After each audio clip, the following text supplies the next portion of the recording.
Hai, Assalamualaikum warahmatullahi wabarakatuh. Sekarang kita lagi mau buat tentang percakapan terkait proyek bahasa Indonesia kita ya Tika. Betul. Salam kenal, namaku Mardiarina dan rekan saya. Aku Setika Wiranti. Nah, kita ngobrol-ngobrol tentang tugas proyek kita nih Tika. Nah, temanya itu kan tren healing ya. Kita berdua setuju untuk mengambil tema tren healing, kebutuhan mental atau gaya hidup yang konsumtif. Nah ini kita mau mempersamakan persepsi dulu nih. Tren healing itu sebenarnya apa, gitu ya? Kenapa healing ini disebut tren ya, Tika? Jadi healing ini adalah aktivitas di mana sekarang para Gen Z itu kan kebanyakan cepet stres, ya cepet burn out juga ya Tika. Gitu. Tika Gen Z apa enggak sih? Gen Z ya. Aku mungkin di atas Gen Z ya. Aku udah nggak Gen Z guys. Nah, terus jadi karena si anak-anak Gen Z ini cepat burn out atau cepat stres, makanya mereka itu melakukan aktivitas yang disebut healing gitu ya. Healing di sini artinya adalah pulih ya, Tika ya. Nah, jadi aktivitas healingnya itu tuh kayak misalnya jalan-jalan atau ke tempat-tempat yang FOMO ya, gitu, yang FOMO di medsos ataupun dia nongkrong di kafe gitu. Nah, itu kan tidak tidak menghabiskan uang yang sedikit ya, alias pasti merogoh tabungan kita nih yang lagi healing nih, terutama anak Gen Z. Nah dari situlah disebut juga healing, tapi kok ujung-ujungnya tuh kayak gaya hidup yang konsumtif, gitu. Hedon juga ya, hedon ya, kayak hedon gitulah. Nah, pokoknya intinya tren healing, tema kita nih, tren healing kebutuhan mental atau gaya hidup yang konsumtif. Berarti kalau menurut aku ya, kalau pakai kata atau itu kayak kurang apa ya, kurang menggambarkan ya mungkin ya. Jadi kayak pilihan gitu. Jadi menurut aku karena healing ini kebutuhan mental, jadinya ujung-ujungnya tuh kita melakukan gaya hidup yang konsumtif gitu maksudnya. Kayak bukan pilihan sih menurut aku ya. Nah, sekarang kita mau ngebahas, tadi kan udah maksud dari tema yang kita pilih nih ya. Nah, sekarang aku pengen kayaknya pendapat kita masing-masing nih, kita pengen tahu pendapat aku atau juga pendapatnya Tika.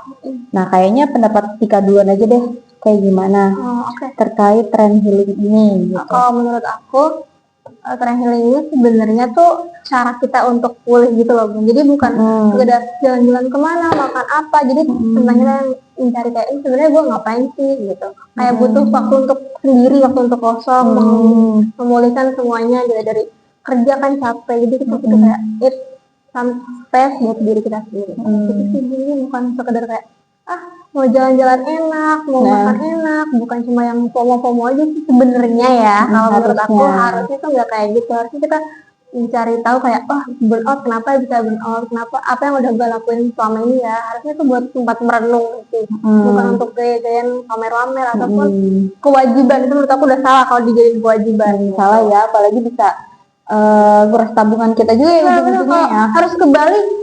Wow, kalau misalnya lagi nggak ada duit gimana kan? Betul kan? Atau enggak abis pulang dari Bali nanti tahu-tahu duitnya habis, tabungannya nggak bisa makan, bayar kosan nggak ada, bayar kosan, bantuin orang tua juga nggak bisa gitu ya. Jadi kayaknya emang harus punya aktivitas yang lebih positif daripada kita pilih jalan-jalan kemana yang ngabisin uang kita gitu. Kalau menurut kakak sendiri gimana nih? Kalau menurut aku sih ya, emang sebenarnya nggak anak Gen Z doang yang cepat burn out atau stres ya. Nah, mungkin anak-anak milenial atau anak-anak sebelum anak-anak Gen Z juga mungkin udah pernah ngerasain stres, cuman nggak seviral sekarang gitu yang dikit-dikit healing, dikit-dikit healing gitu ya. Kayaknya emang healing itu di Gen Z itu kayak menjadi suatu kewajiban ya. Iya, Jadi jadi kayak kewajiban ya kayak. soalnya kayaknya sekarang tuh mengacunya pada medsos terus gitu ya. Jadi kalau healing belum kayak inspirasi dari medsos itu kayaknya belum healing gitu kalau kata orang-orang. Benar. Jadi medsos juga kayak sebagai patokan mereka ya. Patokan mereka, inspirasi mereka untuk healing gitu, untuk melakukan aktivitas healing itu ya jalan-jalan itu gitu.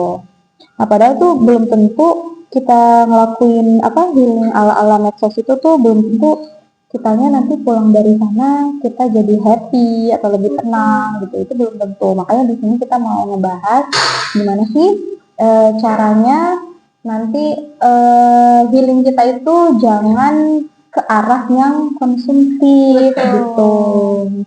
Kayak gitu sih pendapat aku ya tentang tema ini. Terus kita masuk ke mana ya Tika? Ke data-data kali ya Tika ya. Karena kan project ini juga mencakup penggambaran data-data yang udah kita dapat gitu ya Tika ya. Search Nah ini ada data terkait, kita dapat 3 ya Tika. Coba Tika dijabarkan yang dua ini aja, 2 data yang di atas. Baik, dari data yang udah saya research, yang pertama itu ada survei Harvard Youth Poll tahun 2023 yang menunjukkan di mana 52% dari Gen Z mengalami stres berat dalam keseharian. Waduh, bagaimana pendapatnya? Iya, itu kan 52% kan udah hampir setengah. Hampir setengah. Hampir setengahnya sih. Tapi ini khusus Gen Z doang sih ya. Iya, betul. Terus yang selanjutnya WHO mencatat 1 dari 7 remaja mengalami gangguan mental. Dan dalam kelompok usia 15 sampai 24 tahun yang memiliki kecemasan tinggi. Wow. Berarti kesehatan mental sekarang benar-benar ini banyak yang kena ya. Itu gimana sih? Mungkin kalau dari sisi aku sendiri ya Bun, dari sisi aku sendiri ya Kak, sebagai anak Gen Z, aku tuh ngalamin kayak perubahan tuh cepet banget. Jadi otak tuh ikut berputar lebih cepat kayak, besok udah tren ini lagi, besok udah ini lagi, jadi kayak kita takut ketinggal, takut itu, jadi buru-buru ya. Betul, jadi kecemasan, aduh kok gue belum bisa kayak gitu ya, aduh kok gue kayak gini ya. Jadi ibarat kayak kita belum nafas, tapi kita harus ngerjain kerjaan atau ya tugas deadline berikutnya gitu ya istilahnya. Jadinya saya tuh kayak nggak dikasih space buat berpikir, buat nafas sejenak gitu. Jadi emang kebanyakan anak-anak muda zaman sekarang, terutama yang lagi kita omongin Gen Z ini, emang cepet banget burn out, cepet banget stres gitu. Aku pun walaupun bukan Gen Z pun karena udah tahu tren healing itu juga kayak ngerasa, kok gue gampang stres ya, baru 3 hari atau 4 hari kerja tuh kayak udah butuh weekend gitu loh Tika. Kalau aku tuh bawaannya mungkin kalau aku ya stresnya aku itu mungkin dari kalau perjalanan pulang pergi sih. Lebih ke itu sih. Drain energi banget. Iya. Jadi kalau pagi udah kereta, aku naik kereta ya Tika.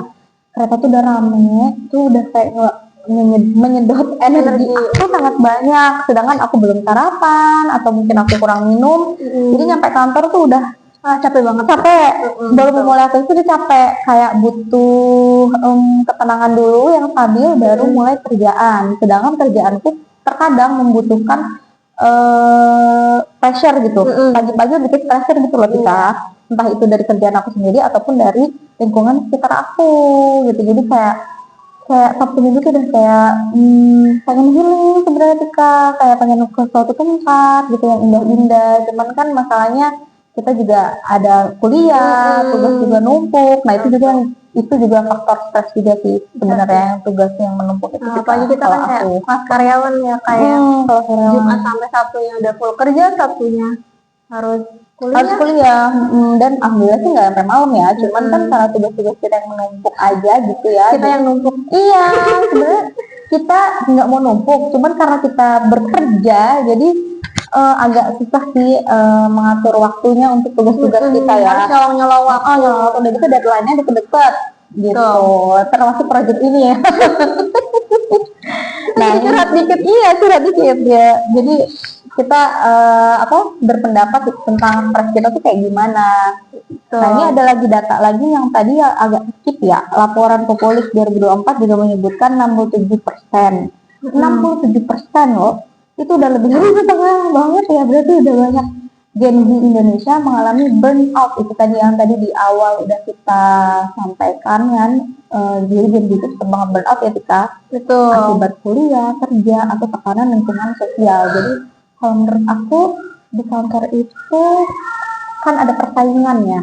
Nah, mungkin karena tekanan persaingan itu juga gitu. Jadi seseorang itu harus kayak, gue harus lebih dari orang itu, atau gue harus bisa menyamai orang itu gitu. Jadi itu sebuah tekanan sosial sih menurut aku ya. Menurut aku di data ini itu jadi kayak mungkin insecure atau gimana, atau tekanan atau omongan Membanding-bandingkan ya, dengan orang lain juga. Itu yang bisa bikin Gen Z burnout sih. Jadi lumayan banyak ya, 67% gitu ya Tika. Iya, hampir setengahnya udah lebih. Oke, nah sekarang kita lanjut ke solusi. Nah, solusi healing yang baik itu seperti apa agar tidak mengarah ke hal yang konsumtif, Malah yang nggak baik, yang negatif ya Bu ya, bukan ke positifnya, malah banyak negatifnya. Iya, banyak negatifnya. Kalau jalan-jalan kan, habis jalan-jalan juga misalnya setelah itu tabungan kita menipis ya kita bisa stres.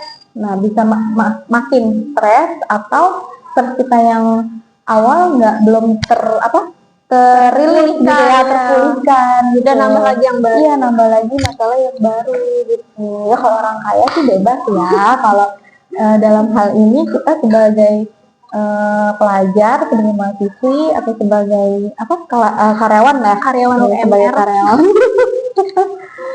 Ya mungkin kalau jalan-jalan boleh ya sesekali, cuman ya kalau terus-terusan kita lagi stres terus kita maunya jalan-jalan, ya agak bingung juga sih, agak nanti gimana ya, rugi juga, maksudnya tabungan menipis, udah gitu stres kita juga kadang nggak terpulihkan ya Tika.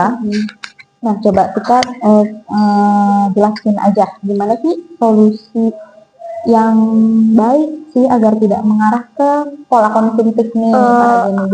Oke, aku ada beberapa sih Kak, solusi dari diri aku sendiri ya. Boleh. Yang pertama itu kita harus kenal sumber stres kita itu sendiri. Jadi healing itu bukan kabur dari masalah, tapi memberi ruang untuk diri kita sendiri untuk memahami situasi dan juga memulihkan energi dari diri kita sendiri. Jadi bukan cuma jalan-jalan, tapi kita juga harus tahu makna sebenarnya dari healing itu. Kalau perlu, menurut aku healing di rumah itu juga udah cukup ya. Healing di mana? Di rumah aja, tiduran ya kalau kita ya. Udah lumayan. Bisa kayak, udah ngapain aja ya hari ini, kemarin gitu. Merefleksikan diri sambil coba, menurut aku udah cukup ya buat Tika. Tuh, solusi yang pertama nih dari Tika. Ada lagi nggak? Ada satu lagi. Mungkin kalau aku suka nulis ya kayak, jadi aku suka jurnal nih. Kegiatan aku hari ini apa aja. Terus kayak, wah hari ini aku dapat masalah misalnya. Wah, cara aku nanganin harus gimana ya kalau ada masalah itu lagi. Jadi aku tulis. Ditulis. So kalian meluapkan emosi-emosi negatif orang-orang. Itu lumayan ngefek ya kalau jadi kayak, iya Kak, dia aku kayak udah plong aja. Udah plong ditulis gitu ya tiap pagi gitu ya. Biasanya aku tiap mau pulang kerja itu pulang kerja juga bisa. Gitu. Jadi nggak mesti tiap pagi ya. Jadi sempatnya aja ya. Sempatnya hari ini jurnaling. Terus jangan lupa minum air putih yang cukup biar tubuh kita terdehidrasi. Oh iya, biar terhidrasi dengan baik gitu ya. Jadi kita nggak gampang burn out. Emosian ya. Terus gimana kalau kita orang di puasa? Itu ujian banget ya. Itu kan ujian banget kan kalau lagi puasa awal terus ada orang yang nyenggol kan kita marah-marah ya. Terus healingnya gimana nih? Itu lagi puasa. Healingnya nanti sambil cari takjil. Iya sih, healingnya pas sore ya, pas mau menjelang. Kalau dari Kak Diana sendiri ada solusi-solusi lain nggak? Kalau aku sebenarnya tuh hampir sama ya. Kalau solusi buat kita healing itu nggak mesti jalan-jalan itu, kita harus memahami benar healing itu sendiri itu bagaimana. Mungkin di setiap orang beda-beda pemulihannya gitu. Entah itu ada yang melakukan hobinya, kayak misalnya memasak. Misalnya ada orang yang suka memasak. Tadi suka masak nggak nih? Lumayan suka sih, tapi kadang mood-moodan juga. Ya, tergantung mood juga sih kita. Nah, ada yang hobi masak. Kalau aku tuh nggak nyaranin kayak nonton ya. Iya. Kayak aku itu menghindari yang namanya paparan dari apa elektronik lah, entah itu dari TV, entah itu dari HP. Bahkan menurut aku tuh kita puasa aja dulu. Kita puasa ngeliat gadget. ya, puasa gadget gitu, atau nggak puasa ya jangan nonton TV dulu. Jangan scroll. Ya kalau mau lagi healing ya, healing yang sesungguhnya gitu. Ya pokoknya hobi-hobi kita kayak memasak, terus olahraga. Nah, olahraga juga bisa sih ngebantu gitu ya. Mau tiap pagi, tiap sore, pokoknya luangin aja gitu waktunya untuk olahraga. Nah, setelah olahraga itu biasanya kita agak rilis stres kita gitu. Jadi healing kita pulih dengan lebih cepat gitu kita menurut aku. Dan sebenarnya yang paling penting sih kalau ke spiritual ya, ke spiritualitas kita, ya mungkin kita ya habis sholat ya kita banyakin zikir, banyakin doa, terus atau enggak baca Quran. Nah itu alhamdulillah sih kalau di aku alhamdulillah itu bikin tenang, worth it ngefek gitu ya. Kan emang tiap orang kan beda-beda, tapi dicoba aja gitu salah satunya. Ya pokoknya itu sih spiritualitas. Membaca. Nah kalau kita kan menulis tadi ya, journaling. Kalau aku sih lebih ke kayak membaca novel atau membaca tentang ilmu psikologi juga bisa gitu, atau enggak kalau kalian pengen terhibur kayak baca-baca komik aja, komik-komik lucu gitu misalnya. Ya pokoknya apapun lah yang bisa bikin terhibur. Nah itu healing yang sebenarnya sih kayak gitu sih aktivitasnya yang lebih baik ya daripada kita tiap minggu atau tiap hari ke kafe atau mau staycation tiap minggu ke hotel mana atau ke Bali habis mana gitu ya. Bener sih kak. Buang-buang uang juga. Iya, habis itu kan tabungan juga menipis ya. Nanti yang ada kita malah tambah stres atau nggak stres kita nggak rilis gitu. Ya itu sih. Nah, mungkin kalau misalnya healingnya itu benar-benar sangat tidak bisa membantu pemulihan stres si anak-anak Gen Z ini, menurut aku sih lebih baik bisa ke psikolog gitu. Kalau yang lebih stres yang lebih berat ya mungkin bisa ke psikiater gitu dulu untuk terapi dari stresnya itu. Ketika terapi stresnya misalnya stresnya udah menurun, kita baru melakukan aktivitas yang menuju ke healing itu menurut aku ya. Kayak gitu sih. Jika ada lagi nggak solusi-solusinya tuh selain itu kayaknya udah cukup ya? Cukup ya bun ya. Cukup ya, kayaknya udah mencakup semua yang udah kita sebutin ya. Ya sih. Sebenarnya ya. Udah, nah sekarang kita bahas kesimpulan aja kali ya. Kesimpulan dari podcast kecil ini kita ya, yang dadakan ini ya. Kesimpulannya itu, healing itu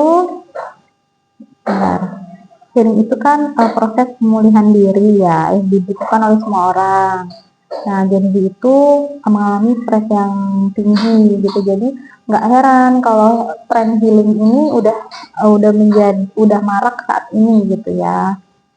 Nah kemudian tapi tren ini tuh harus kita pahami gitu secara bijak ya. Jadi secara bijaknya itu agar tidak mengarah ke perilaku konsumtif.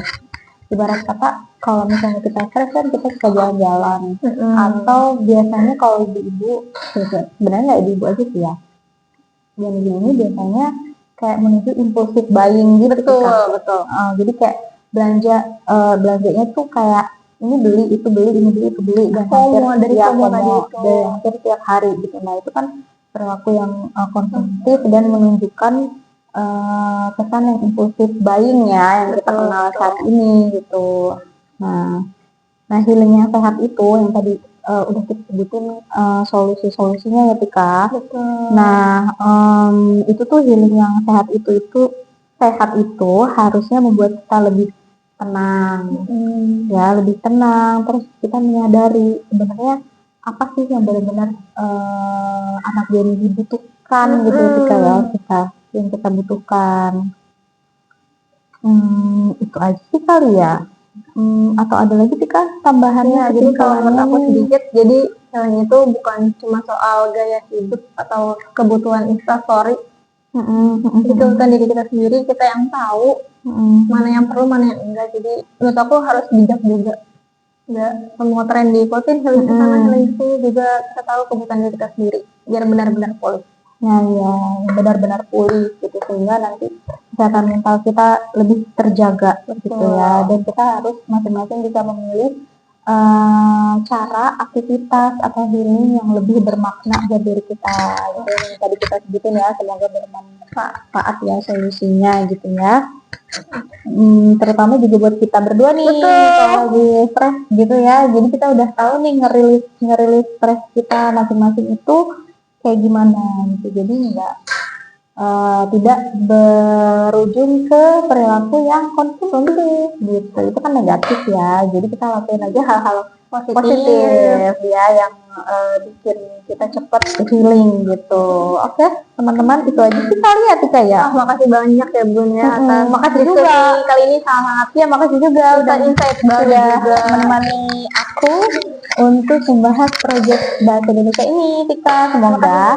Semoga nilai kita bagus ya. Amin. Semester ini ya, dan cepat lulus. Amin. Terima kasih Ibu Alia ya. Ibu Alia juga mohon maaf apabila ada kesalahan. Ya, dadah. Terima kasih. Wassalamualaikum.